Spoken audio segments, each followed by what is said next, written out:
6, 7, 8, 9, 10, 11, 12. A full chromatic scale from C, I mean, C already exists down there, so they just start with 12. And they may go like this. They'd write a melody.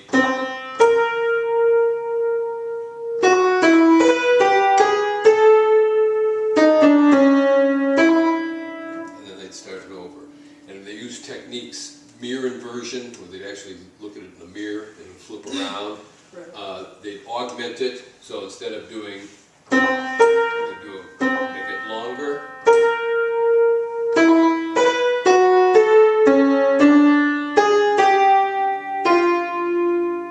Okay, and then they diminish it.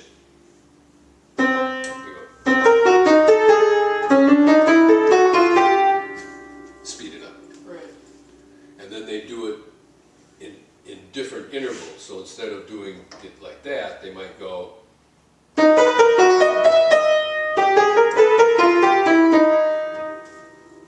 Just do it in a different starting point. Right. And then they do jumps, which flute wasn't an issue. There was a couple of them that I would play years ago. And they'd sit there and down on a low note and go.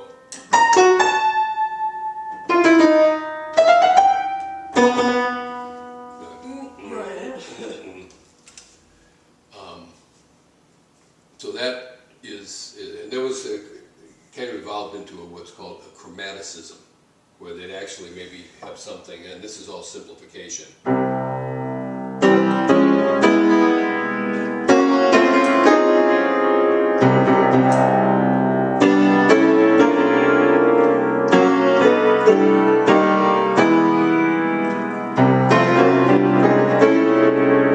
It became all compositional techniques. And some of that was borrowed then by, the jazz people. As I mentioned, Chicago being trained musically, they incorporated some of that into their songs.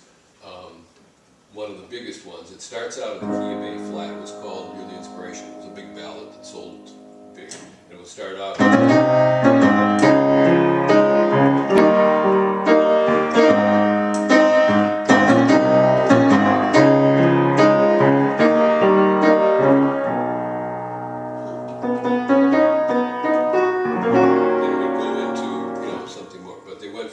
Start was A flat, 4 flats, and then they'd go, let's see, B, 5 sharps.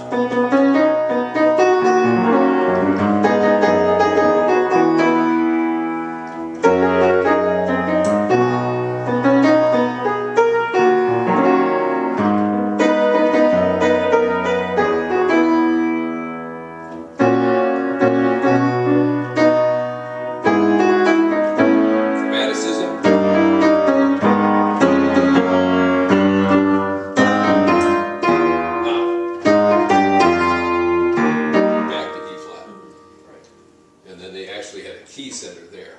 And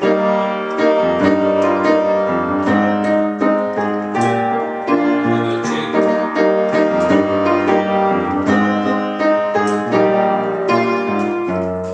Now you're in F sharp.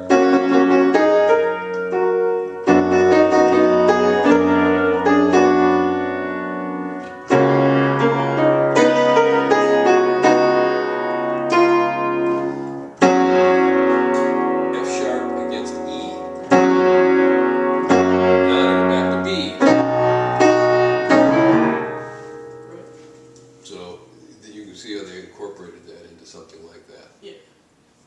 And they also did very simple stuff. One of the most famous songs was an early one.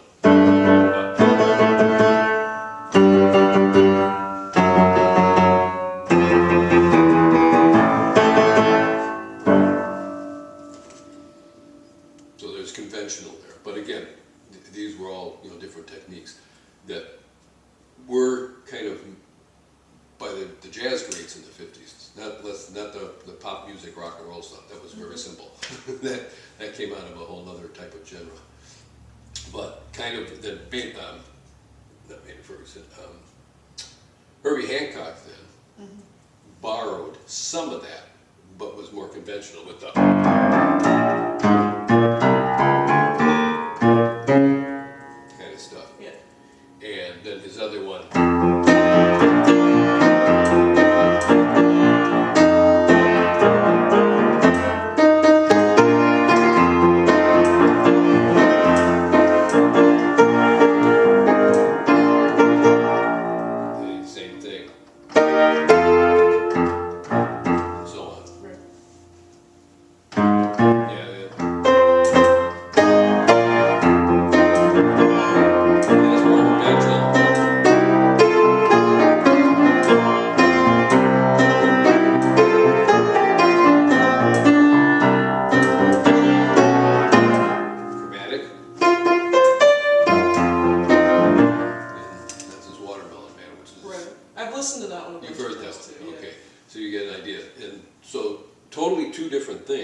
just as good. Yeah. And that one would be, you know, more of a blues progression, the two. So that one is as well. Okay, before there were keys, there were modes. And they had a mode on every key, basically on a piano, for all the white keys. Right. And you have the most common that was used in the liturgy of the Catholic Church, which was the music maker at that time, was the Aeolian mode, which was on A. A, B, C, D, E, F, G, A, G, F, E, D, C, B, A. And the Dorian mode, which was on D. D, E, F, G, A, B, C, D, D, C, B, A, G, F, E, D. And the difference between all of them is where the half steps fell. As I mentioned earlier, this is earlier. The half steps are between this, on the Dorian mode is between the second and third note and the sixth and seventh note. Yeah. And that creates that. And then there's the Ionian mode, the Dorian mode, of course I said, the Phrygian mode, Lydian mode, Mixolydian mode. These all were specific. If somebody said, I want to do something in the Dorian mode, everybody knew. That's what it was. Right. And as it got into the well-tempered clavier, there'd be mixes of them.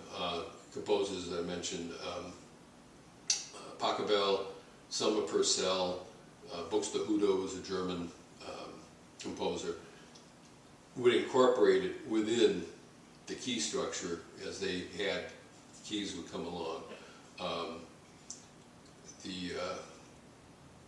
Gabrielli did a lot of fanfare stuff, a lot of brass work then, and also tended to be more modal in a mode sense than a key sense. Yeah. So that, you know, kind of gives you that.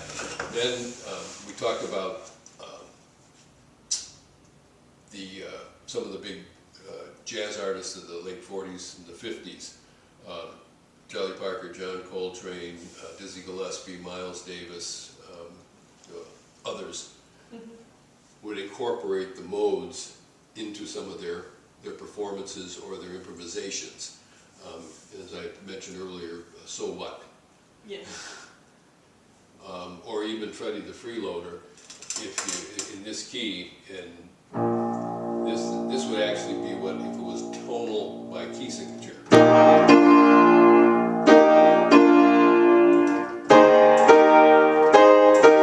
they made it modal and going.